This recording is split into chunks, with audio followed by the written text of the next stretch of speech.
welcome to Joburg Today. I'm Zizi Ndevu. Converse opened their very first pop-up store in Southern Africa, and we were there to witness it.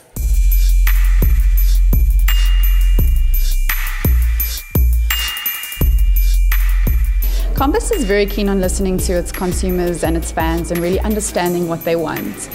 And because we're quite active on social media, we kind of heard the outcry from all of our fans to really have a spot where they could shop cohesively, you know, shop for their sneakers, their clothing, their accessories, all in one space. And we don't cater specifically to any sort of LSM, you know, we're there for the, you know, the lower LSM, the higher LSM, but we still consider it a premium brand. And Melrose Arch really is a premium environment.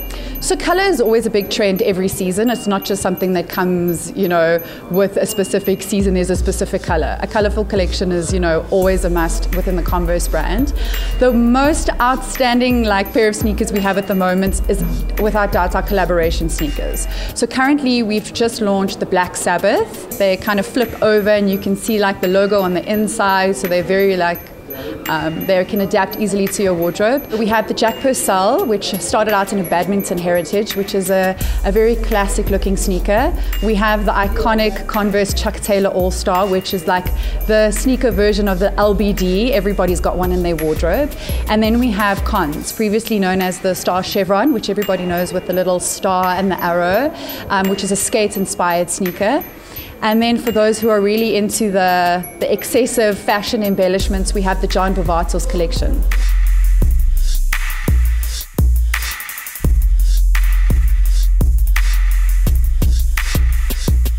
For all street-savvy, culture-conscious Joburgers out there, Converse opens up their very first pop-up store in Southern Africa. And of course, Joburg had to have it first. And I think I'm going to get myself a pair of these.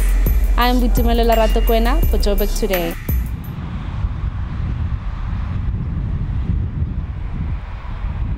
Hi, I'm Samantha Jessamine and you're watching Joburg Today.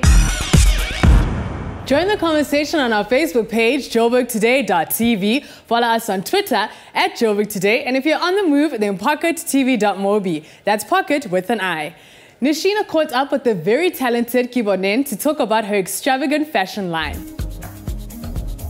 Joining me in studio now is Kibonen Fee. Welcome to Joburg Today. So nice to meet you and thank you so much for your time. Thank you so much for having me over. Thanks a lot. Now you just attended Africa's largest fashion event. Why is that so important on your calendar?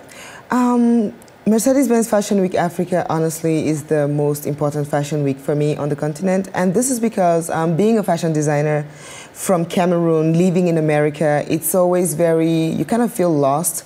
And also because fashion is not so developed in Cameroon, I cannot say, oh, I'll go to Cameroon and make the impact that I want. So being here, considering the fact that Mercedes-Benz is a world-known name and their impact in fashion is really huge, it's just so important to have it on my calendar. That's wonderful to hear that. Did you enjoy this year's event? Oh, I really did. Actually, it was a lot more, it was deeper for me because I've done it 2 years in a row. This is the third year I'm doing it. And the expectations were high for me again, and I think I really achieved what I wanted out of being here. I really did. Now, you're based in New York. You practice as a fashion designer. You're also a student. Tell us about what you do in New York. What inspires you as a fashion designer? What are you bringing to the market in New York? I know, right? You know, what is so interesting being a fashion designer in New York City, being an African, being an immigrant in New York City, is the fact that the industry is so diverse. It's also a little bit crowded, so you need to find a unique point of entry. You know, my fashion is inspired by the Cameroonian traditional regalia, so what I do is I make it more modern, more contemporary, more edgy, more sporty, and I try to make it in a way that would fit into the lifestyle of the average American. You know, so you have to meet market needs. Exactly. At the end of the day, it's a business. It's not about what I love, my culture, and I have to bring it down to a way that everybody will be able to relate with it and everybody will be able to appreciate it and integrate it in their daily lives. You know, that's the most important. Sometimes we get carried away with, oh, I want to do this beautiful fashion, where I come from is so bold, it's so loud, is this, but you have to tone it down to your client. And my client is that average American girl who probably has a job in Wall Street and wants something that can accommodate her daily lifestyle. But I, you know, try to provide wears that they can have, like, you know, brunch, like sporty, you know, daily wear. That's really what I try to provide into their wardrobe. So I have to really make it in a way that it is. It really is. Because I mean, I consider you as an artist, and I would think that it, in some way, it could be inhibiting. Definitely. To an artist. Exactly. But the good thing is, that was one of the reasons why I had to go back to school. So currently, I'm a fashion student at the Art Institute of New York City. I'm in my 6th quarter. And there, I'm really learning how to blend my aesthetics with the American audience, which is what I wanted. You know, I've always wanted to do fashion, but I've always wanted to be a mainstream designer.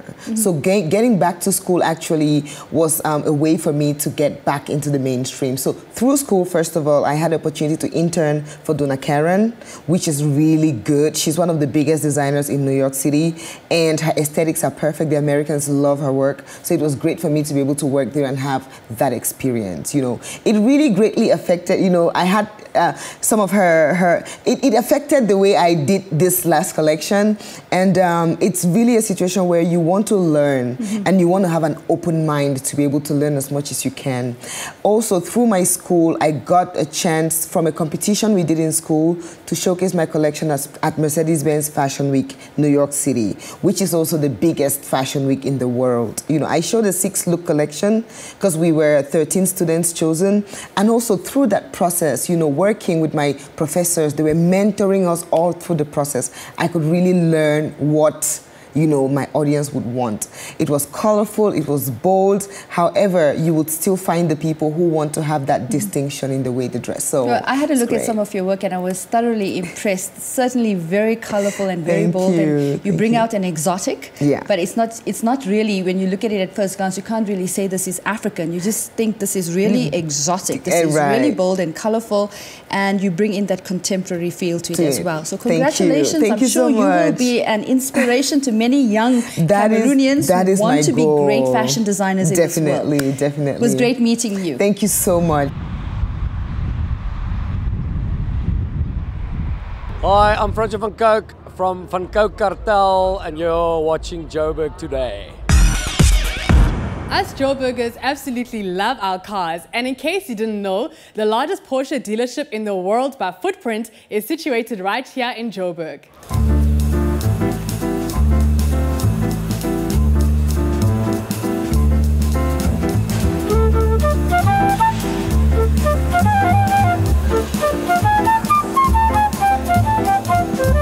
This is the largest Porsche center in the world by footprint. We moved in here in 2008 and it's worked very well for us. It's really a great Porsche lifestyle center.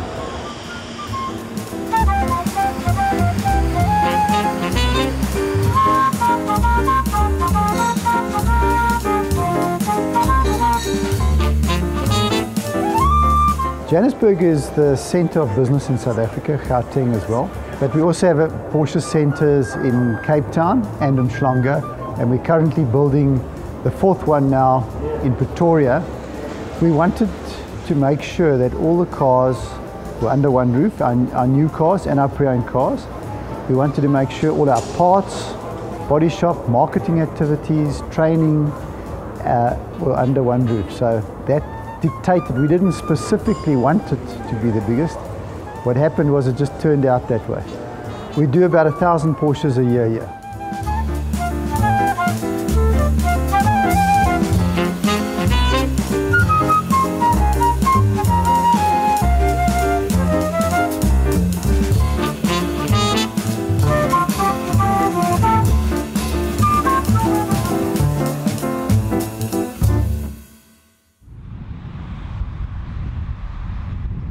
Hi, I'm Marlene Strauss and I'm your Miss South Africa for 2014. You are watching Joburg Today. For more stories on the city, check out our special focus section, as well as Joburg in your pocket for all that's happening in and around Johannesburg. That's it from me, Zizi. I leave you with White Boy Blues by Deep Fried Man. Back in ETV.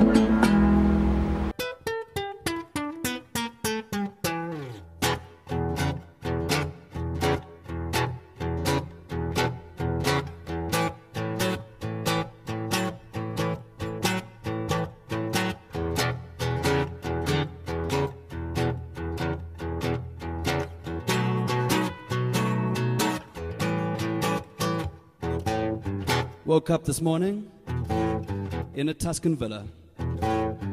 Our president still isn't Helen Zille.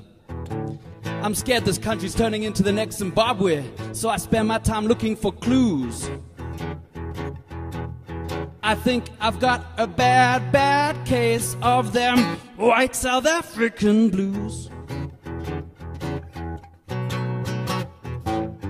They say I'm privileged, and I guess that's true. But I pay my taxes, and I don't see nothing improve. The electricity price is outrageous, and it's going up by 15%. And my neighbor Yanni says all the money's just gonna go towards more Lobola for our president. It seems our way of life is under attack. My gardener's from Malawi, they sent him back. And every time my domestic worker rearranges my closet, I can't find my shoes. I'm no closer to finding a cure to these white South African blues. There's a poor selection of organic veggies at Pick and Pay. I'd rather go to Woolies, but I'm meant to stay away. Their economic equity policy makes me so mad I could phone into 702. Well, is there any wonder that this white boy is feeling blue?